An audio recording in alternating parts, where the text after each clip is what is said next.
ഒരു ഒന്നാം തരം തള്ളു വണ്ടി വന്നിട്ടുണ്ട്. നമ്മുടെ പിള്ളേച്ചൻ പുലിയാണ് കേട്ടാ. ഇതുപോലൊരു പിള്ളേച്ചൻ ഏതെങ്കിലും ഒരു നടൻ ഉണ്ടെങ്കിൽ പിന്നെ മുന്നും പിന്നും നോക്കണ്ട, സകലമാന റെക്കോർഡുകളും ഭേദിച്ചുകൊണ്ട് ഏത് പൊട്ട സിനിമ ആണെങ്കിലും കൊള്ളാം, നമ്മൾ കോടി കോടി ക്ലബിൽ അങ്ങോട്ട് എത്തിച്ചുകൊണ്ടിരിക്കും. ഏതായാലും സിനിമ ഇറങ്ങി 2-ാം ദിവസം തന്നെ 50 കോടിയും കഴിഞ്ഞ് ആ ദിവസം വരുമ്പോൾ 100 കോടിയിലേക്ക് എത്തി. 6 ദിവസമായപ്പോഴത്തേക്ക് അത് 150 കോടിയിലെത്തി. പിന്നെ 10 ദിവസത്തിനുള്ളിൽ അത് 200 കോടി.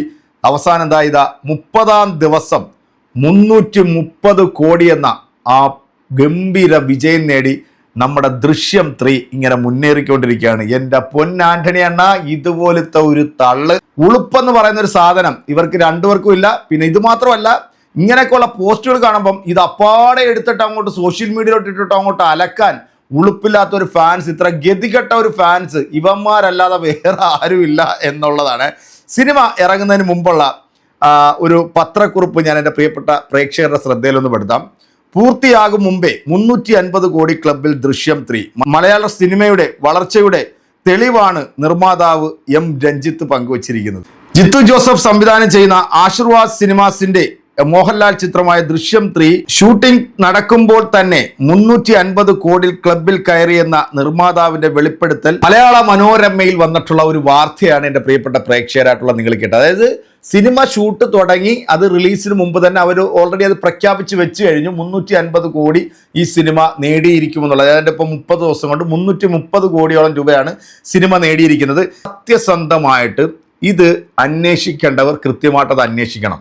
എത്ര രൂപ ഈ സിനിമയ്ക്ക് ലഭിച്ചിട്ടുണ്ട്, എത്ര രൂപ ഇതുമായി ബന്ധപ്പെട്ട് ഇവർ ടാക്സ് കൊടുത്തിട്ടുണ്ട് എന്നുള്ള കൃത്യമായിട്ടുള്ള കണക്ക് വിവരങ്ങൾ എടുത്താൽ ഇവൻ്റെ തള്ളും തള്ളിക്കയറ്റവും ഇതോടുകൂടി അങ്ങ് തീരും.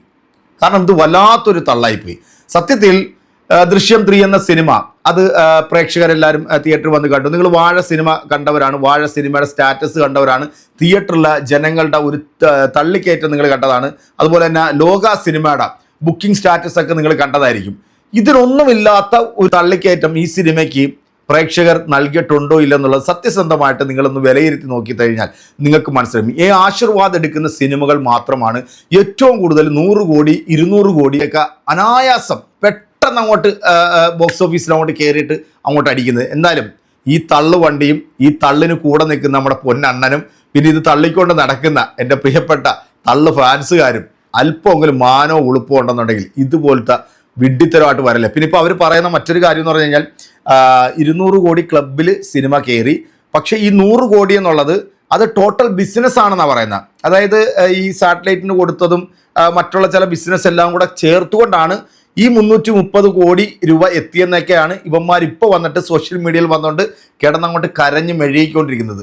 എന്താ പറയുക, നമ്മൾ എങ്ങനെയാണ് മറുപടി പറയാതിരിക്കുന്നത്? കൃത്യമായിട്ട് ഒന്ന് അന്വേഷിച്ച് സർക്കാരിന് കിട്ടേണ്ട കൃത്യമായിട്ടുള്ള ടാക്സും കാര്യങ്ങളൊക്കെ ഇവർ തരുന്നുണ്ടോ ഇല്ലെന്നും കൂടെ ഒന്ന് ശ്രദ്ധിക്കുന്നത് നല്ലതായിരിക്കും. മലയാള സിനിമയിൽ ഈ ബ്ലാക്ക് മണി വൈറ്റ് ആക്കുന്ന ഒരു പരിപാടി ഉണ്ടെന്നുള്ളത് നേരത്തെ തന്നെ പല പ്രഗത്ഭന്മാരും വന്ന് പറഞ്ഞിട്ടുണ്ട്. അപ്പം അത്തരത്തിൽ ഈ സിനിമയിലും അങ്ങനെ എന്തെങ്കിലുമൊക്കെ കടന്നു കയറിയിട്ടുണ്ടോ ഇല്ലയോ എന്നുള്ളത് ഉദ്യോഗസ്ഥന്മാരായിട്ടുള്ള നിങ്ങളാണത് നോക്കേണ്ടത്.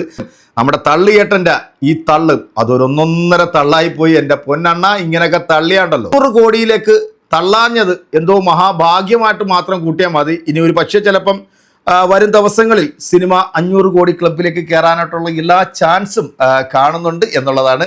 അപ്പോൾ എൻ്റെ പ്രിയപ്പെട്ട പ്രേക്ഷകരെ, ഇതുമായി ബന്ധപ്പെട്ട് നിങ്ങളുടെ കമൻറ്റുകൾ അറിയിക്കാൻ നമുക്ക് അടുത്തൊരു വീഡിയോയിൽ വീണ്ടും കാണാം. അതുവരേക്കും എല്ലാവർക്കും ബൈ.